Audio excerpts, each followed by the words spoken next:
Halo semuanya, kenalin nama aku Shanan dan selamat datang kembali di channel Mioto Tech. Di video kali ini aku mau membahas nih tentang HP yang baru aja kita unboxing selama beberapa minggu yang lalu dan udah kita review juga ya. Mungkin buat kalian yang belum nonton, kalian bisa nonton dulu, yaitu Xiaomi 15T Pro teman-teman. Di sini aku mau membahas tentang penggunaan aku, experience aku, pengalaman aku selama 1 bulan menggunakan Xiaomi 15T Pro ini sebagai daily driver aku teman-teman. Jadi apa aja sih yang aku dapetin dan apa aja mungkin keluhan atau kekurangan dan kelebihan dari ini HP? Apakah HP ini cukup membadai dalam sebulan terakhir yang aku pakai ini? Kayak misalnya nih ya, apakah di kualitas baterainya kayak gimana dalam seharian itu bakalan sampai malam nggak sih? Kalau misalnya kita pakainya dari pagi atau dari siang gitu sampai malam itu sanggup nggak sih? Dan ya di sini aku bakal ceritakan semua ya. Misalnya kayak overheat, apakah HP ini overheat? Atau kayak misalnya apakah ada bugnya atau kayak banyak sesuatu hal yang nyebelin lainnya ya. Di sini aku bakal menceritakan semuanya teman-teman ya. Jadi langsung aja kalian simak videonya. Pertama nih adalah di bagian desain dan di build quality-nya. Xiaomi 15T Pro ini itu terasa sangat premium banget ya di tangan teman ya. Frame-nya itu udah terbuat dari bahan aluminium dengan bodi belakang tuh yang terbuat dari kaca matte ya. Jadi nggak gampang ninggalin sidik jari ya, kalian bisa lihat teman-teman ya. Nah itu nggak gampang ninggalin sidik jari ya. Dan juga ini tuh udah solid banget teman ya. Itu nggak terasa kopong, sedikit pun nggak terasa kopong di bagian bodinya teman ya. Ini juga ada garis-garis antena. Jadi feelnya tuh udah premium banget lah. Nah beratnya itu juga sebenarnya itu pas ya. Bagi aku ini tuh nggak yang berat-berat banget teman-teman ya. Bagian yang paling aku notice nih yaitu adalah di ujung bodinya teman-teman ya. Ini tuh bentukannya tuh udah melengkung ya, rounded dan enggak kaku seperti boxy di seri-seri sebelumnya atau bahkan di HP-HP yang kelasnya sama yang menggunakan dimensi yang boxy teman-teman ya. Ini tuh jadi kalau misalnya kalian udah pegang ini enak banget tuh di genggaman tangan. Nah kalian bisa lihat ya, di siku-sikunya tuh nggak sakit. Jadi enak banget lah kalau misalnya kalian genggam, apalagi dipakai tanpa pakai case ya maksudnya. Ini udah terasa sangat-sangat enak dan nyaman banget nih teman-teman. Dan untuk tatanan dari modul kameranya juga terasa sangat premium ya. Kalian bisa lihat untuk perbandingannya di seri 14T Pro itu kan seperti kompor ya teman-teman. Di sini sebenarnya seperti kompor juga, hanya saja bagiku ini lumayan lebih premium ya karena dia menggunakan sisi yang lebih rounded gini sih. Jadi nggak yang boxy kotak kaku gitu. Jadi it's very nice lah teman-teman. Lanjut di segmen selanjutnya yaitu ada di layarnya teman-teman. Ini tuh salah satu bagian favorit aku dari HP ini ya. Itu udah menggunakan panel AMOLED 1.5K dengan refresh rate 144 Hz nih. Dan kecerahan puncaknya itu yang cukup tinggi ya teman-teman ya. Itu bisa mencapai 3200 nits gitu. Jadi kalau misalnya kalian menggunakan ini di luar ruangan, pemakaian di bawah sinar matahari, ini masih terlihat dengan cukup jelas. Kalian bisa lihat teman ya, ini aja tuh bahkan nggak setengah, tapi ini tuh udah sangat-sangat terang ya bagiku di dalam ruangan yang pencahayaannya tuh ya lumayan tinggi lah di sini teman-teman. Dan juga kalau misalnya kalian untuk main game, untuk nonton film, warnanya itu udah cukup tenang banget nih. Nah selain itu ya, salah satu hal yang paling aku highlight dari layarnya ini ada di bagian bezelnya teman-teman. Kalian lihat ini bezelnya dari atas nih. Bezelless banget teman-teman ya. Bezelnya tipis banget. Tuh kalian lihat teman ya. Tipis banget teman-teman ya bezelnya. Jadi ini terasa sangat-sangat premium flagship gitu. Modern banget lah. Rasio layar ke bodinya tuh sangat tinggi ya. Jadi setiap konten yang kalian lihat di dalam layar ini, misalnya kalian nonton film atau kalian main game itu sangat-sangat imersif lah. Nih ya kalian misalnya bukan bayangin lah ini tuh kalian lagi nonton film atau kalian menggunakan wallpaper yang colorful teman-teman. Itu bakal kelihatan banget ini tuh sangat-sangat asoy lah. Xiaomi 15T Pro ini itu ditenagai dengan chipset dari MediaTek ya, yaitu MediaTek Dimensity 9400 Plus dengan fabrikasi 3 nanometer dan performanya itu wow, gokil banget teman-teman. Itu sangat tinggi ya. Itu untuk Antutunya aja itu bisa mencapai 2,5 juta lebih loh teman-teman ya. Jadi ini tuh sebenarnya udah setara dengan Snapdragon 8 Gen Elite teman-teman ya. Dan juga kalau misalnya nih ya kalian untuk bermain game seperti misalnya untuk Genshin Impact, Wuthering Waves, Honkai Star Rail di preset letak kanan semua itu udah sangat-sangat lancar teman-teman ya. Seperti yang udah aku pernah kasih reviewnya pas waktu sebelum ini teman ya. Tapi di sini aku tetap bakalan ngetes lagi untuk performanya dan seperti yang kalian lihat ini cukup kencang masih ya teman-teman ya.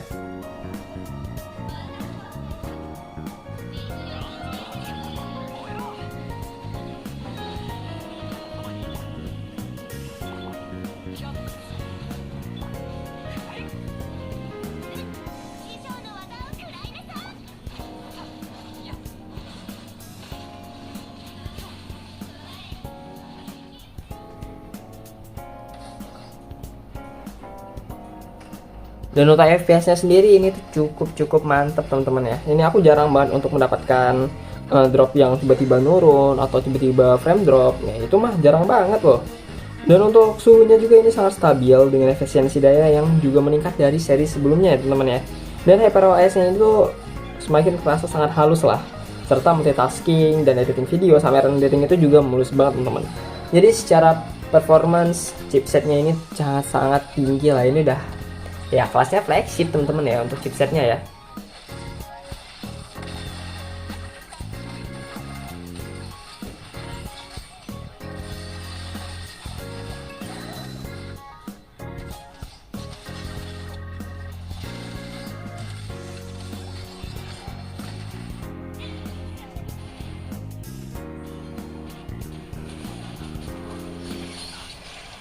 Dan di sini aku mau menceritakan tentang penyimpanannya. Di sini aku bakal fokusin ke penyimpanan HP ku teman-teman ya, yang menggunakan 12 GB untuk RAM-nya dan juga untuk penyimpanannya itu ada di 1 TB teman-teman ya. Dan di sini ada satu varian lagi yang 512, cuman karena itu aku nggak pakai ya, karena aku pakai yang 1 TB, jadi di sini aku bakal fokusin ke yang 1 TB aku. Jadi jujur aja teman-teman ya, ini kecepatan untuk dari penyimpanannya itu sangat-sangat luar biasa kencang teman, karena udah menggunakan UFS 4.1 juga. Jadi kayak buka game yang berat, render video, atau kayak pindahin file-file yang besar, itu semuanya terasa sangat cepat dan sangat ringan lah. Nah selain itu, ini kan 1 TB ya, itu ruangannya tuh kan ya secara nggak langsung lega banget ya. Jadi aku tuh bebas lah untuk mendownload banyak aplikasi, nyimpan foto dan video yang resolusinya cukup tinggi tanpa khawatir untuk cepat penuh teman-teman. Dan buat content creator atau yang sering pakai video 4K 60 fps, ini merupakan varian yang cukup aman ya. Di 512 aja itu udah cukup aman teman, apalagi di 1 tera gitu ya. Tapi ada satu nih catatan penting yang perlu kalian waspadai atau yang perlu kalian pertimbangkan lagi ya, yaitu adalah portnya yang masih menggunakan USB-C 2.0 teman-teman. Jadi transfer data pakai kabelnya itu jadi lebih lambat dan nggak bisa display out ya. Jadi alias nggak bisa langsung disambungin ke monitor eksternal lewat kabel teman-teman. Jadi mungkin buat sebagian orang ini tuh sesuatu yang minor gitu, yang sesuatu yang nggak terlalu berdampak apa-apa banget ya. Tapi buat yang sering ngirim file besar ke gadget lain atau yang sering untuk melakukan live streaming dari HP gitu ya, itu tuh bakal agak sedikit terasa sih, dan jelas ya itu bakal menjadi sebuah kekurangan yang harus kalian pertimbangkan teman-teman. Selanjutnya itu ada di baterainya teman-teman, yang udah menggunakan baterai 5500 mAh. Sebenarnya nih ya, ini yang aku agak sedikit menyayangkan, kenapa sih harus di 5500 mAh? Meskipun emang ada peningkatan dari seri sebelumnya yang dari 5000 mAh aja ke 5500, penambahan di 500 mAh. Tapi kan untuk di tren di 2025 ini kayaknya kalian bisa ngeliat sendiri lah teman-teman ya, di brand lain itu untuk kapasitas baterainya tuh udah naiknya tuh lumayan tinggi loh. Bahkan ada yang di 6000-an ke atas, bahkan ada yang sampai 7000 loh kalau nggak salah. Jadi sebenarnya itu aku agak sedikit menyayangkan ya di peningkatan baterainya. Tapi ya sebenarnya ya udah cukup oke juga sih teman-teman untuk pemakaian sehari-hari ya. Dan juga Xiaomi itu ngasih fast charging sebesar 90 watt kabel nih, dan juga ada 50 watt wireless chargingnya. Dan untuk di kabelnya itu kalian bisa dapetin dari boxnya teman-teman ya, itu langsung dikasih sama Xiaomi. Sangat baik hati sekali ya Xiaomi ini gitu, nggak seperti ya, nggak usah kita bahas. Oke, jadi kalau misalnya kalian isi dari 10%an gitu ke 100%, itu cuma butuh waktu sekitar 40-an menit gitu teman-teman ya. Dan juga kalau misalnya kalian menggunakan ini dalam kegiatan sehari-hari, berdasarkan pengalaman aku bisa memakai Xiaomi 15T ini itu dengan penggunaan screen on time itu di 7 jam atau bahkan 8 jam teman-teman ya. Tapi itu dengan kondisi yang bener-bener kayak nggak yang berat-berat banget gitu, nggak ada yang sampai nge-game, tapi cuman kayak daily usual aja teman-teman ya, kayak misalnya nonton film, nonton YouTube, scroll di sosial media dan lain-lainnya, tapi tanpa memainkan game yang terlalu berat gitu. Jadi sebenarnya daya tahannya itu sih meningkat lah dari seri sebelumnya teman-teman. Tapi masih ada nih satu hal yang aku sayangkan lagi ya, yaitu belum adanya fitur bypass charging teman-teman. Padahal menurutku ya ini tuh fitur yang penting banget nih buat gamer. Tapi bagi aku sendiri itu sebagai seorang yang enggak terlalu doyan banget main game sambil di charge, jadi ini tuh enggak sesuatu yang deal breaker lah. Ya kalau misalnya emang kalian tipe kalau orang yang suka main game sambil di charge, mungkin ini bakal menjadi salah satu hal yang perlu kalian pertimbangkan ya. Tapi bagi aku sendiri, aku bukan tipe orang yang sering main game sambil di charge gitu loh. Bahkan nggak pernah loh pernah sih waktu dulu, cuman kayak sampai sekarang udah nggak pernah lagi teman-teman. Ya sebenarnya ini bisa menjadi salah satu deal breaker lah buat kalian yang emang gaming itulah. Oke, langsung lanjut ke segmen yang paling nih dari Xiaomi 15T Pro, yaitu segmen The Camera. Kamera ini merupakan bagian yang cukup menarik banget nih bagi aku teman-teman ya. Jadi kalian bisa lihat sendiri kalau misalnya dia tulisan Leica, dan ya berarti artinya Xiaomi 15T Pro ini itu tetap menjalankan kerjasama dengan Leica teman-teman, sehingga menghasilkan hasil foto yang cukup berkarakter, dramatis, dan memiliki karakter yang cukup kuat ya. Dan memiliki dua tuningan warna teman, yaitu adalah Leica Authentic dan Leica Vibrant. Dan untuk warnanya sendiri, yang untuk warna dari Leica Vibrant itu dia warnanya lebih natural teman-teman ya, seperti objek sebenarnya ya, warna objek sebenarnya. Sedangkan untuk Leica Authentic itu dia lebih shadowing teman-teman. Jadi kalian bisa lihat untuk di sisi kiri kanannya itu lebih vintage, dan juga ini kelihatan seperti lebih dramatis lagi lah teman-teman. Jadi buat kalian yang suka street fotografi misalnya, Leica Authentic ini benar-benar aku rekomendasikan lah untuk kalian gunain, untuk kalian be-experience dan menggunakan ini dalam kegiatan kalian sehari-hari itu ya. Lensanya itu ada 3 teman ya. Di sini ada lensa utamanya yang menggunakan resolusi 50 megapiksel dengan kualitas yang menurutku cukup tajam ya. Dan juga ada lensa ultrawide-nya di 12 megapiksel teman-teman ya. Sebenarnya kalau misalnya untuk kamera ultrawide ini sebenarnya ya sekedar pelengkap aja sih teman-teman ya, nggak bisa terlalu tinggi-tinggi banget untuk kalian harapkan karena masih berresolusi 12 megapiksel. Tapi ini nih kamera dari telefotonya yang peningkatannya tuh cukup tinggi dan cukup berkelas lah dari yang sebelumnya teman-teman ya. Yaitu sekarang udah menggunakan 5 kali optical zoom nih teman-teman, optical zoom loh. Jadi kalau misalnya kalian udah menggunakan di telefoto di 5 kalinya itu, ini sangat-sangat tajam teman-teman ya, dan juga berfungsi sangat bagus untuk kalian yang suka menggunakan mode potret. Untuk kalian foto-foto orang, objek, itu tuh mantep banget lah menggunakan yang di 5 kali telefoto ini teman-teman. Oke, untuk kamera selfie-nya ini menggunakan resolusi 32 megapiksel dengan hasilnya tuh cukup detail tapi tetap natural juga teman-teman ya. Dan tone warna itu menurutku tetap realistis gitu, tanpa efek kecantikan yang berlebihan. Nah jadi ini cocok lah buat kalian yang pengen jadi ini nih HP sebagai HP daily. Untuk kalian yang suka bikin vlog atau bikin story tanpa perlu banyak ngedit, mantep banget sih. Dan yang paling aku minat ya, yaitu adalah fitur Supermoon-nya. Ya aku tahu ini adalah fitur yang menggunakan AI di dalamnya, yang berbasis AI juga. Tapi ya hasilnya itu detail banget teman-teman ya. AI-nya itu pintar. Jadi dia tuh bisa ngatur exposure dan warna supaya bulannya tuh kelihatan dengan jelas, tapi tetap natural teman-teman ya. Kalian bisa lihat untuk beberapa sampel video dan foto ini. Ya sebenarnya ini kan fitur yang baru-baru banget teman-teman ya. Untuk beberapa HP sebelumnya itu juga udah mempunyai fitur ini. Tapi buat aku sih yang suka tentang hal-hal yang berkaitan dengan langit dan luar angkasa, aku suka dan demen banget sih sama fitur ini teman-teman ya. Kalian bisa lihat beberapa sampel ini bagus ya. Jadi mode ini tuh bakal aktif otomatis pas kalian tuh ngezoom ke bulan, dan hasilnya tuh bener-bener keren lah buat ukuran smartphone teman-teman ya.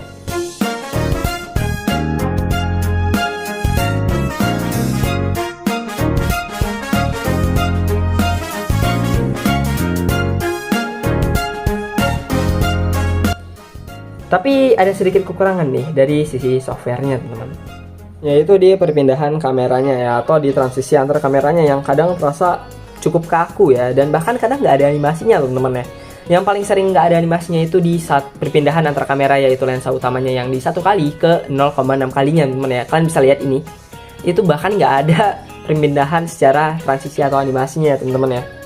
Dan itu menurutku lumayan kayak sebuah hal yang kayaknya bisa nggak sih ini dibenerin gitu. Ini kan bagian dari software ya.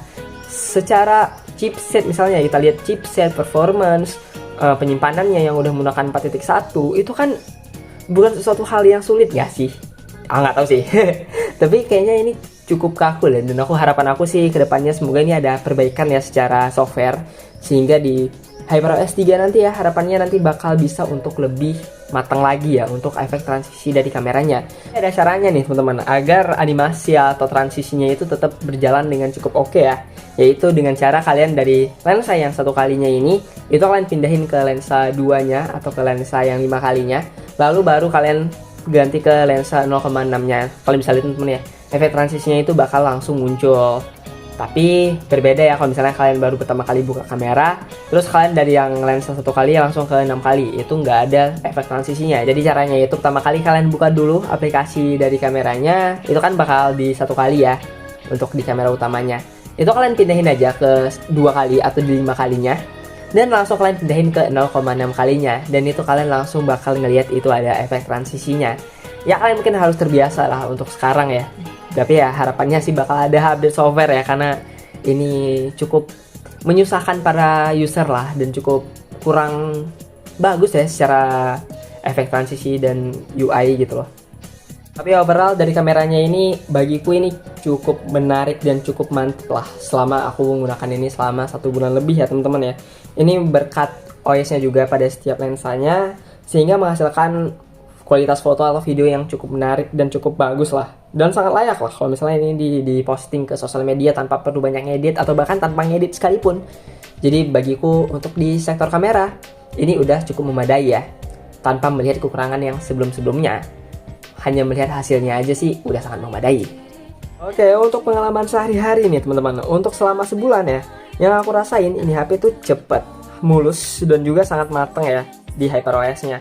Meskipun ada beberapa kendala yang seperti aku bahas sebelumnya, yaitu mungkin beberapa bug aja sih, yang harapannya sekali lagi bakal ada update ke depannya untuk menyelesaikan masalah tersebut gitu.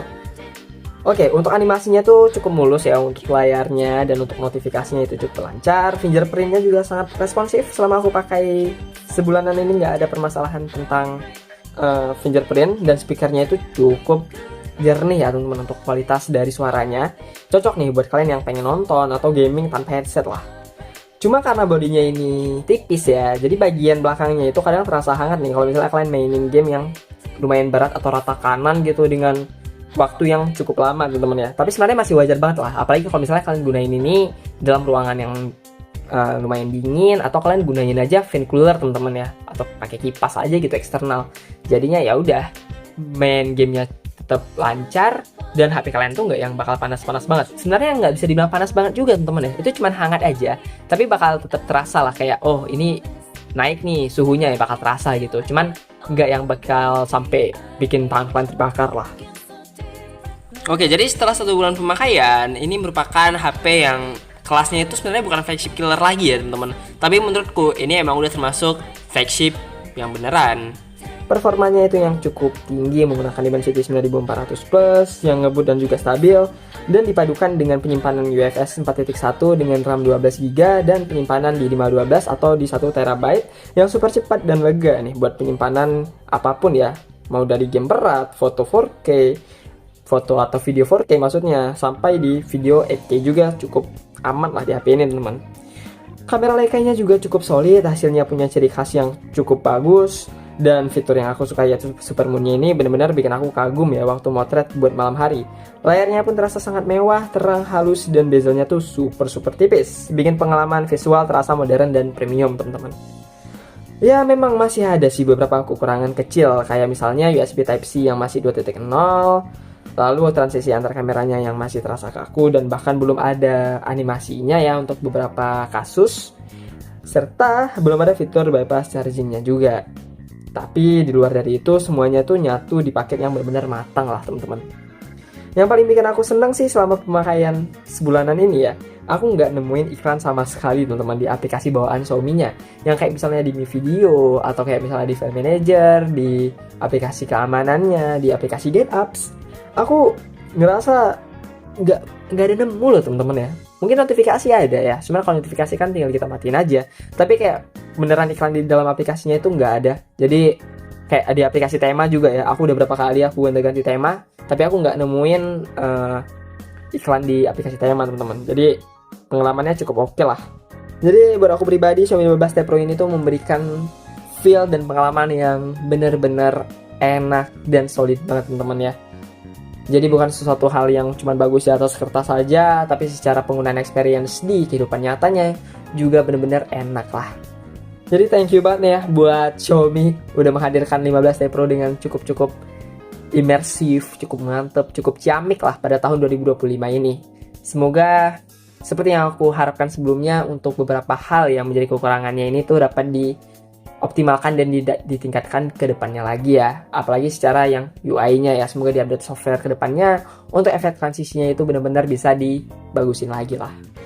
Oke teman-teman, terima kasih telah menonton video ini sampai habis. Jangan lupa like dan subscribe. See you in the next video. Goodbye. Dadah.